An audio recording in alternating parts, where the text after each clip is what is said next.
माएँ जिनके बच्चे भी छोटे हैं, बहुत छोटे हैं या पढ़ रहे हैं, इतनी व्यस्तता होती है ना बच्चों के साथ घर के काम-काज में और सब चीज़ों में कि वक़्त कहाँ बीतता जाता है पता ही नहीं चलता, लगता है टाइम ही नहीं मिल रहा है, अपने लिए टाइम ही नहीं मिल रहा है। लेकिन जब यही बच्चे थोड़े बड़े हो जाते हैं, अपने एजुकेशन के लिए घर से बाहर जाते हैं, छोटे शहरों का तो कन्फर्म है कि बच्चे बाहर ही जाएँगे तभी उनका करियर बनेगा। बड़े शहरों में भी बच्चे बाहर जाते हैं और ऑप्शंस बहुत अच्छे-अच्छे हैं। तो हर पेरेंट्स चाहते हैं कि बच्चे अच्छा स्टैंड करें, अच्छा करियर बने। बच्चों की परवरिश करते-करते, बच्चों को बड़ा करते-करते जब बच्चे एकाएक बाहर जाते हैं ना, तो बहुत खालीपन आ जाता है ज़िंदगी में। बिल्कुल से लगता है करने के लिए कुछ है ही नहीं। समय काटता है और कुछ माएँ तो डिप्रेशन में चली जाती हैं। कुछ को समझ ही में नहीं आता समय कैसे बीतेगा, कुछ तो बीमार भी पड़ जाते हैं। तो मेरा एक सजेशन है हर माँओं से कि आप प्लीज़ अपने शौक को ज़िंदा रखिए। जब आप बहुत बिज़ी हैं अपने छोटे-छोटे बच्चों के साथ, उनकी परवरिश को लेके, उनके करियर को लेके, उस वक़्त भी आप अपने शौक को ज़िंदा रखिए। अपने शौक को एकाएक बच्चे जब बाहर चले गए और हम खाली हो गए, तब अगर हम सोचें कि अब हम कुछ करें, तो नहीं होता है। जबकि हम अगर शुरू से ही कुछ करते रहते हैं, तो वो चीज़ जब बच्चे बाहर चले जाते हैं तो मेन हो जाता है। फिर हमारा टाइम पास भी हो जाता है, हम अपने आप को एंगेज भी कर पाते हैं और सबसे बड़ी बात है कि बच्चे भी डिस्टर्ब नहीं होते। बच्चे अगर बाहर गए और मम्मी-पापा डिस्टर्ब हैं, तो बच्चे डिस्टर्ब होते हैं और अगर आप बिज़ी हैं, आप खुश हैं, तो बच्चे भी खुश रहते हैं। तो अपने शौक को ज़िंदा रखिए। बच्चे जब छोटे हैं तब, वो बाद में जाके काम आएगा, जब बच्चे बड़े होके बाहर जाएँगे। शौक से मेरा मतलब है कुछ पॉजिटिविटी वाले शौक, कुछ क्रिएटिविटी वाले शौक। हर इंसान के अंदर कुछ न कुछ हुनर होता है। कुछ अच्छी चीज़ें होती हैं, कुछ दबी हुई चीज़ें होती हैं जो कि वक़्त के साथ हम उसको आगे बढ़ा सकते हैं। शौक के कई मतलब होते हैं। मैं आपको एक घटना सुनाऊँ। एक बार मेरी मुलाकात एक महिला से हुई, काफ़ी बिज़ी नज़र आ रही थी। मैंने उनसे कहा कि कोई मीटिंग थी, मैंने कहा कि उस मीटिंग को आप अटेंड कीजिएगा, अच्छा लगेगा। नहीं, मेरे पास बिल्कुल भी टाइम नहीं है, मैं तो बहुत ज़्यादा बिज़ी हूँ, कहाँ फुर्सत है मुझे। क्या बहुत बिज़ी हो? हाँ भाई, मेरे पास तो टाइम ही नहीं है, इतने काम है मेरे पास। अच्छा, क्या काम करते हो आप? अरे, मेरी तो 5-5 किटियाँ चलती हैं और मैं फलान क्लब की मेंबर हूँ और 5 दिन तो किटी में ही निकल जाते हैं। फिर क्लब है तो वहाँ पे फिर जाना आना फिर देखना। 5-5 किटी, क्लब, ये कौन सा शौक हुआ? ये कौन सा बिजी रखने का तरीका हुआ अपने आप को? किटी बहुत ज़रूरी है, एक सोशल गैदरिंग होती है, काफ़ी सारे लोगों से जान पहचान होती है।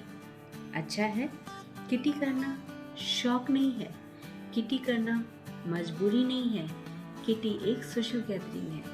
किटी में हम एंजॉय करते हैं, वो बहुत अच्छी चीज़ है, लेकिन हमारे अंदर के हुनर को हमें खुद पहचानना होगा। हम बिज़ी उन चीज़ों को लेकर के रहें जिसमें हमें एक अच्छा फील हो, वो बर्डन ना हो, वो टेंशन ना हो और एंड रिजल्ट तो नील है ना।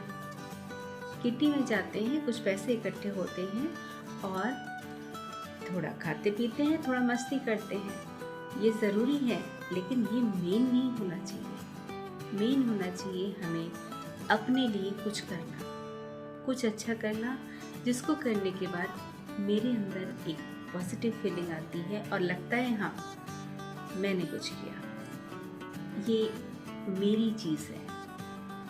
और उसको लेकर के बिज़ी रहना आपके लिए भी अच्छा है और आपकी फैमिली के लिए भी अच्छा है।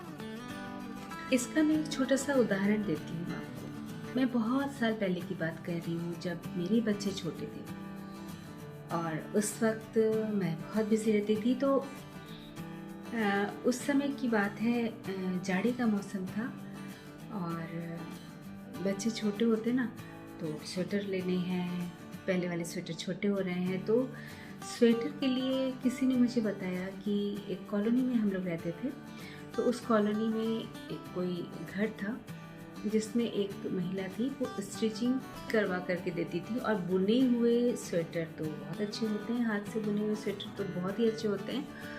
तो किसी ने कहा कि वो बहुत थोड़ा सा कॉस्टली ज़रूर है, बट वो बिल्कुल लगता है कि हाथ से बुना हुआ इतना सॉफ्ट और इतना अच्छा, आप जाके देख सकते हो। तो मैं अपने बच्चे के लिए वहाँ स्वेटर बनवाने गई। वहाँ जाकर मैंने देखा वो हैंडीकैप्ड महिला थी, चल नहीं सकती थी वो, और उन्होंने कुछ मशीनें भी लगा रखे थे जिसमें मशीन वाले स्वेटर भी बुनते थे। और उनके पास कई सारी लेडीज़ थी जो कि हाथ से बुन के, जो नीडी महिलाएं थी, वो हाथ से बुन के उनको स्वेटर दी जाती थी नाप का। और वो स्वेटर वो ऑर्डर पे ही लेती थी या बना बनाया भी उनके पास होता था।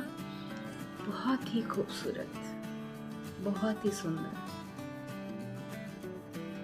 मैं इतनी इम्प्रेस्ड हुई ना उनको देख करके। मैं बहुत छोटी थी, लेकिन मुझे लगा कि हर कोई अपने आप को कितना बिजी रख सकता है, कितना पॉजिटिव रख सकता है और लोगों के काम भी आ सकता है। तो भाई, बुनना हमें भी आता था, हम भी बहुत अच्छा बुनते थे, लेकिन इतने काम होते थे ना, छोटे बच्चे जब होते हैं इतना काम होता है, बच्चों की पढ़ाई है, घर है, बड़ा परिवार था हमारा। तो उस एक महिला ने मुझे एक बहुत बड़ी सीख दी थी। मुझे लगा कि मैं कभी खाली नहीं बैठूंगी, मैं कुछ ना कुछ करूंगी सर। और मैं आपको बताऊं, मैं उस महिला से इतनी इम्प्रेस्ड हुई थी। मेरी बेटी उस समय 1.25 साल की थी, उसका स्वेटर मैं बनवाने गई थी। इतना वक्त बीत गया है, मेरी बेटी की शादी हो गई है, मेरी बेटी के बच्चे हो गए हैं।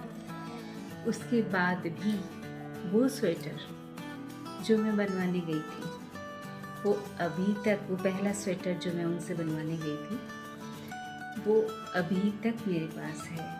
उसके बाद मैंने बहुत सारे स्वेटर उनसे बनवाए, लेकिन वो पहला स्वेटर जो मैं बनवाने गई थी, और मैं बहुत इम्प्रेस्ड हुई थी। पता नहीं क्यों दिल को बहुत छू गया था कि कोई इंसान हमेशा खुश रह सकता है खुद को बिजी रख के। तो वो स्वेटर मैंने किसी को दिया ही नहीं, अभी भी मेरे पास है। और मैं आप सभी माँओं से कहती हूँ कि आप लोग खुद को बहुत बिजी रखो, खुश रहो और अपने शौक़ को ज़िंदा रखो। वो कहीं ना कहीं, कभी ना कभी काम ज़रूर आएगा। आप लोग बिजी रहिए, खुश रहिए और मस्त रहिए। तब तक के लिए नमस्कार, आबार देखा होबे।